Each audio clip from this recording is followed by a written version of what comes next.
Assalamualaikum everyone. Welcome to my channel Education Arena. Hope you all are doing well. Today the topic which I am going to discuss in front of you people is a novel named as The Reluctant Fundamentalist by Mohsen Hamid. This is included in a subject South Asian Literature which is a part of BS English 7th semester. But आज का lecture start करने से पहले अगर आप लोगों ने अभी तक मेरा चैनल सब्सक्राइब नहीं किया so please do like share and subscribe my channel and press the bell icon for the latest updates.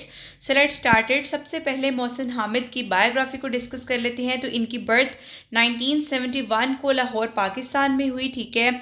अगर हम बात करते हैं एजुकेशन की तो इन्होंने प्रिंसटन यूनिवर्सिटी से स्टडी की. ठीक है. और क्रिएटिव राइटिंग जो है वो सीखी under Toni Morrison, later at Harvard Law School. ठीक है.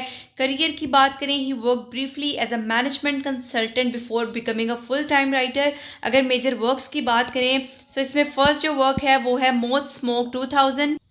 सेकेंड है द रिलक्टेंट फंडामेंटलिस्ट 2007. थर्ड है how to get filthy rich in rising Asia 2013. Next है exit west 2017 and the last white man 2022. इनके वर्क्स के मेजर थीम्स की बात करें तो इसमें आइडेंटिटी है, माइग्रेशन है, ग्लोबलाइजेशन है, लव है, psychological impact of political conflict है. नेक्स्ट चलते हैं इसके स्टाइल की तरफ. तो ये बहुत ज़्यादा फेमस है अपनी मिनिमलिस्ट प्रोज के लिए, एक्सपेरिमेंटल फॉर्म्स के लिए, सेकेंड पर्सन नरेशन के लिए, उसके साथ साथ जो पॉलिटिकली चार्ज थीम्स हैं उनके लिए. नेक्स्ट चलते हैं रिकग्निशन की तरफ. तो इनके नॉवेल्स जो हैं वो शॉर्ट लिस्ट हुए हैं. ठीक है. बुकर प्राइज़ के लिए और इनको डिफरेंट लैंग्वेजेस के अंदर ट्रांसलेट भी किया गया है. इनका जो नावल है द रिलक्टेंट फंडामेंटलिस्ट ये एक फिल्म में भी अडॉप्ट हुआ है. ठीक है. करंट लाइफ की बात करें, he divides his time between Lahore, London and other cities, continuing to write fiction and essays on politics and culture. Next हम डिस्कस करेंगे जो आज का हमारा नावल है द रिलक्टेंट फंडामेंटलिस्ट, इसकी इन डिटेल समरी को. ठीक है. तो सबसे स्टार्ट है the frame narrative and Changez in Lahore. ठीक है. अब ये जो नावल है इसकी पूरी कहानी एक मोनोलॉग है, यानी कि एक यक तरफा बयानिए की सूरत में बयान की गई है, जिसे चंगेज़ एक पाकिस्तानी मैन, एक पाकिस्तानी शख्स जो है वो सुनाता है. वो लाहौर के पुराने अनारकली के एक कैफ़े में एक अननेम्ड अमेरिकन विजिटर, एक बेनाम अमरीकी मेहमान से गुफ्तगू कर रहा होता है. अब पूरी किताब में एक ऐसी गुफ्तगू के तौर पर सामने आती है जिसमें सिर्फ चंगेज़ की आवाज़ हमें सुनाई देती है. ठीक है. जो अमेरिकन है वो खामोश रहता है, लेकिन चंगेज़ यूँ जवाब देता है जैसे वो अमेरिकन जो है वो रिएक्ट कर रहा है, वो रद्द अमल ज़ाहिर कर रहा है. किसके साथ? जेस्चर्स के साथ, सस्पिशन के साथ, फियर के साथ और क्यूरोसिटी के साथ, यानी कि इशारों के साथ. ठीक है. शक के साथ, खौफ के साथ और उसके साथ साथ जो तजस्सुस है उसके साथ वो रद्द अमल ज़ाहिर कर रहा है. अब बात करते हैं तो जो स्ट्रक्चर है वो इटसेल्फ क्रिएट कर रहा है टेंशन और एम्बिगुटी. जो स्ट्रक्चर है वो खुद ही कुशीदगी और जो एम्बिगुटी है वो क्रिएट कर रहा है. ठीक है. जिससे जो रीडर है वो कॉन्स्टेंटली अमेरिकन की आइडेंटिटी और जो चंगेज़ के इरादे हैं उन पर सवाल उठाता है. नेक्स्ट है Changez early life and move to America, यानी कि चंगेज़ की इब्तदाई ज़िंदगी और अमरीका का सफ़र. अब जो चंगेज़ है वो लाहौर के एक मुअज़्ज़ज़ लेकिन ज़वाल पज़ीर जो अपर मिडल क्लास फैमिली है उससे ताल्लुक़ रखता है. वो प्रिंसटन यूनिवर्सिटी की स्कॉलरशिप जीत लेता है और वहाँ पर जो तालीमी तौर पर बेहतरीन कारकर्दगी जो है वो दिखाता है. अब नेक्स्ट क्या होता है कि वो शुक्रगुजार और पुरजोश जो है वो महसूस करते हुए जो अमेरिका है उसको दिल से अपना लेता है. ठीक है. वो मेहनत से पढ़ाई करता है. ठीक है. ख़ुद को सहारा देने के लिए खुफिया तौर पर कैंपस में जो है वो जॉब्स भी करता है. उसके साथ साथ अपने ख़ानदान की जो खोई हुई समाजी हैसियत है उसको वापस हासिल करने की भी उम्मीद रखता है. और लास्टली वो जो अमेरिकन मैनर्स हैं, एक्सेंट है और लाइफ स्टाइल है, ठीक है, जो अमरीकी अदाब, लहजा और तर्ज ज़िंदगी है उसको भी अपना लेता है. उसका यकीन ये होता है कि अमेरिका काबिलियत को इनाम देता है. ठीक है. और वो कामयाब होने के लिए जो है वो पुरअज़्म है. नेक्स्ट है the job at Underwood Samson. ठीक है. अब क्या होता है कि चंगेज़ को Underwood Samson and company US में एक बावकार एनालिस्ट की मुलाजमत मिलती है. ठीक है. ये एक ताकतवर वैल्यूएशन फर्म है. ठीक है. जो ज़्यादा से ज़्यादा मुनाफा और बेरहम कारकर्दगी पर जोर देती है. यहाँ वो नज़्मो ज़ब्त, लाताल्लुकी और जो कांस्टेंट प्रोडक्टिविटी है, ठीक है, उसकी कॉरपोरेट कल्चर जो है, उसकी कॉरपोरेट सकाफ़त जो है उसको सीखता है और जिम की सरपरस्ती हासिल करता है, जो कि इसके जज्बे इसके एम्बिशन, इसके हंगर यानी भूख को पहचानता है। अब नेक्स्ट क्या होता है कि वो जो कॉरपोरेट असेसमेंट प्रोजेक्ट्स हैं, ठीक है, उनके लिए इंटरनेशनली ट्रैवल करता है, यानी कि उनके लिए बैनुल अक़वामी सफ़र करता है, ठीक है। अपनी जो बढ़ती हुई फाइनेंशियल पावर है, अपनी माली ताकत है, उस पर भी वो बड़ा फ़ख्र महसूस करता है। अब इस मरहले पर जो चंगेज़ है, ठीक है, अमरीकी ख्वाब से पूरी तरह मुतासिर है और समझता है कि वो इसी दुनिया का हिस्सा है। नेक्स्ट है मीटिंग एरिका, ठीक है, यानी कि अब क्या होता है कि प्रिंसटन के दोस्तों के साथ ग्रेजुएशन के बाद ग्रीस के सफ़र के दौरान चंगेज़ की मुलाकात एरिका से होती है, जो एक खूबसूरत लेकिन जज्बाती तौर पर बड़ी नाजुक मिजाज जो है वो राइटर है। अब होता क्या है कि जो एरिका है चंगेज़ के लिए अमेरिका की सारी कशिश और जादू जो है उसको सिंबलाइज करिए, उसकी अलामत बन जाती है, जिसमें सबसे फर्स्ट है सोफिस्टिकेशन यानी कि नफासत, ठीक है, प्रिविलेज यानी कि इस्तेहकाक, ठीक है, इम्तियाजी हक या फ़ायदा, ठीक है, एलर यानी कि दिलकशी, आर्टिस्टिक फ्रीडम यानी कि फ़नकाराना आज़ादी। वो अपने मरने वाले बॉयफ्रेंड क्रिस जो है उसके गम में मुब्तला है और जज्बाती तौर पर इसे छोड़ नहीं पा रही। अब चंगेज़ इससे गहरी मोहब्बत करने लगता है, लेकिन एरिका माजी में कैद है और इससे पूरी तरह जो है वो मोहब्बत नहीं देख सकती। नेक्स्ट, अब इनका ये जो रिलेशनशिप है, इनका जो रिश्ता है, नावल के जो इमोशनल कोर है, जो जज्बाती मरकज़ है, उसका एक अहम हिस्सा बन जाता है। Life in New York. अब न्यूयॉर्क वापस आकर चंगेज़ एरिका से मिलता है, इसके अमीर वालदैन से मुलाकात करता है, मैनहट्टन की आला तबके की समाजी दुनिया का तजर्बा करता है, ठीक है। अब काम के अंदर मज़ीद एतमाद हासिल करता है और वो महसूस करता है that he is becoming a new yorker, यानी कि वो न्यू यॉर्कर जो है वो बन रहा है। अब होता क्या है, लेकिन वो मुसलसल जो तजादात हैं, जो कंट्रास्ट है, उनको महसूस करता है, ठीक है।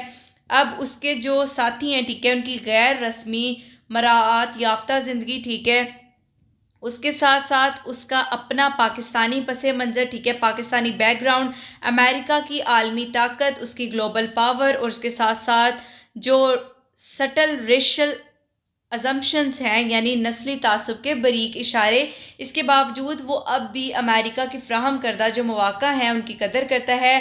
द टर्निंग पॉइंट 9/11, ठीक है, जो 9/11 है यानी 11 सितंबर के हमले जो है वो सब कुछ बदल देते हैं। चंगेज़ का जो इब्तदाई रद्द अमल है वो बहुत ज़्यादा कम्प्लेक्स यानी कि पेचीदा होता है। नेक्स्ट चलते हैं।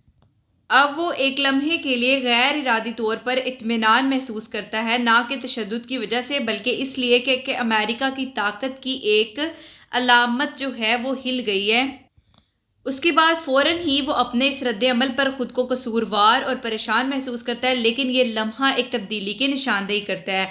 अब 9/11 के बाद क्या होता है, न्यू यॉर्कर जो हैं गैर मुल्की नज़र आने वाले मर्दों पर मशकूक हो जाते हैं, ठीक है, चंगेज़ पर घूरना, सवाल करना और जो डिफरेंट सलूक है, मुख्तलिफ सलूक करना शुरू हो जाता है। नेक्स्ट पर एयरपोर्ट पर जो चेकिंग है, ठीक है, वो ज़िल्लत आमेज़ हो जाती है, ठीक है। उसके बाद मीडिया पाकिस्तान जैसे ममालिक को जो है वो ब्लेम करता है, ठीक है। अमेरिका अफ़गानिस्तान में दाखिल होता है, जिससे पाकिस्तान की जो स्टेबिलिटी है उसको ख़तरा लाक होता है, ठीक है। चंगेज़ में ख़ुद को एलियनेटेड फील करना शुरू कर देता है, जिसको वो कभी सराहता था। नेक्स्ट क्या होता है, एरिकाज डिक्लाइन यानी कि एरिका का जवाल। क्रिस की मौत के बाद एरिका ज़हनी तौर पर जो है वो अनस्टेबल हो जाती है, गैर मुस्तहकम हो जाती है, ठीक है। वो माजी और हाल को हम आहंग जो है वो नहीं कर पाती, वो रिकनसाइल नहीं कर पाती। अब नेक्स्ट क्या होता है कि इसका जो गम है वो 9/11 के वाक़े के बाद जो है मज़ीद बढ़ जाता है। वो डिप्रेशन की वजह से जो है हॉस्पिटल एडमिट हो जाती है।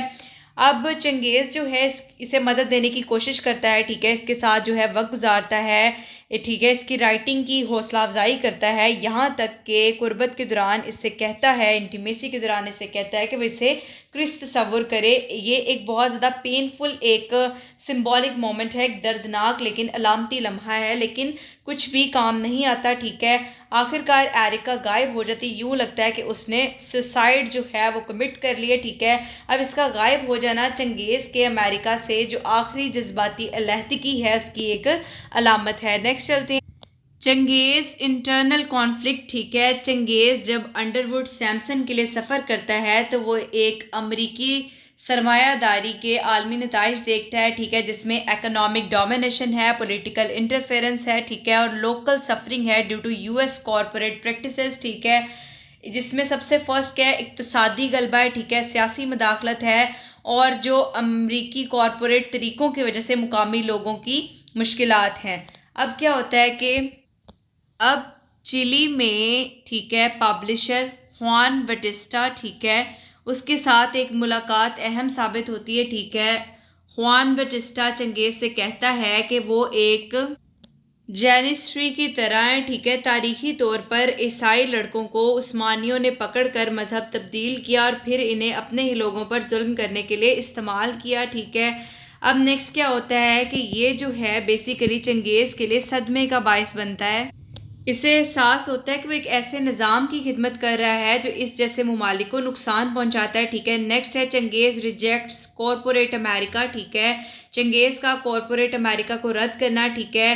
चिली की असाइनमेंट के दौरान चंगेज़ फैसला करता है कि वो अंडरवुड सैमसन के लिए काम जारी नहीं रख सकता, ठीक है, और वह ऐसे निज़ाम का हिस्सा बनता जा रहा है जिससे वो इखलाकी तौर पर मुत्तफिक नहीं है। न्यूयॉर्क वापस आकर वो काम छोड़ देता है। अब नेक्स्ट क्या होता है कि आखिरकार वो नौकरी जो है उसको छोड़ देता है, पाकिस्तान वापस चला जाता है और अमेरिका को हमेशा के लिए छोड़ देता है। Changez life back in Lahore, ठीक है। घर वापस आकर वो यूनिवर्सिटी का प्रोफेसर बन जाता है, ठीक है।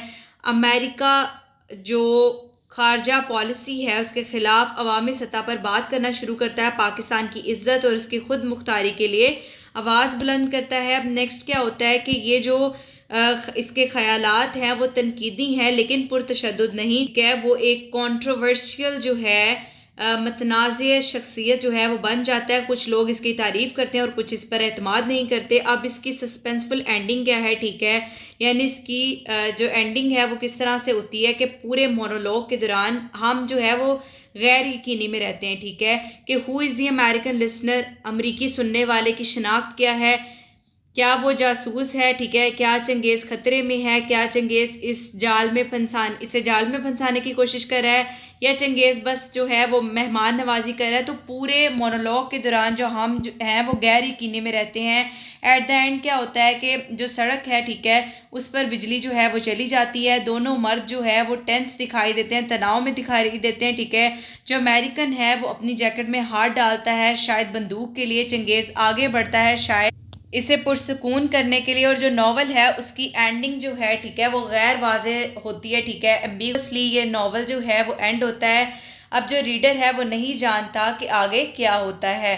अब जो इसकी एंडिंग है वो जो थीम्स रिफ्लेक्ट करती है उसमें फ़ियर का थीम है, ठीक है, यानी खौफ का थीम है, मिसट्रस्ट का थीम है, अदम एतमाद का थीम है, ईस्ट वेस्ट मिसअंडरस्टैंडिंग जो है उसका थीम है, ठीक है, 9/11 पैरानोया, ठीक है, और उसके साथ साथ the impossibility of clear truth, यानी कि वाज़ह सच्चाई के नामुमकिन होने का एहसास, ठीक है। अब टाइटल का मीनिंग देख लेते हैं। जो रिलक्टेंट फंडामेंटलिस्ट है, ठीक है, fundamentalist in a corporate sense, सबसे फर्स्ट, यानी कि चंगेज़ जो है एक वक्त में इन बुनियादी असूलों के पाबंद था, ठीक है, जिसमें फ़ाइनांस है, ठीक है, मालियात है, एफिशिएंसी कारकर्दगी है, कैपिटलिज्म सरमायादारी है, ठीक है, अमेरिकन सक्सेस यानी अमरीकी कामयाबी है। फंडामेंटलिस्ट इन अ पॉलिटिकल या फिर कल्चरल सेंस, ठीक है, बाद में वो वापस लौटता है इन बुनियादी असूलों की तरफ जिसमें पाकिस्तानी आइडेंटिटी है यानी पाकिस्तानी शनाख्त है, कल्चरल बिलोंगिंग है यानी सकाफती ताल्लुक है, एंटी इम्पीरियल क्रिटिक है यानी साम्राज्य तनकीद है।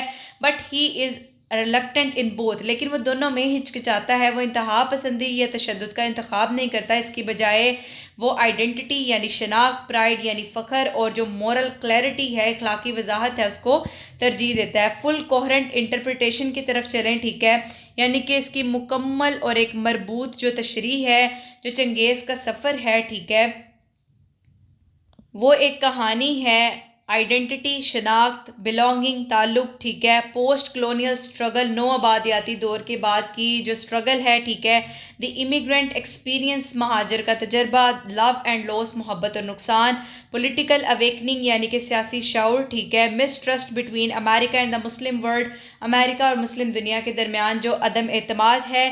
नावल ये जाहिर करता है कि आलमी वाक़यात जैसे कि 11 सितंबर यानी कि 9/11 का जो वाक़या है उसकी तरह ज़ाती ज़िंदगियों को भी मुतासिर करते हैं, ठीक है, और जो आइडेंटिटीज़ हैं उनमें तब्दीली लाते हैं। तो ये आज का हमारा लेक्चर था। Hope you guys understand my lecture, so please do like, share and subscribe my channel and press the bell icon for the latest updates.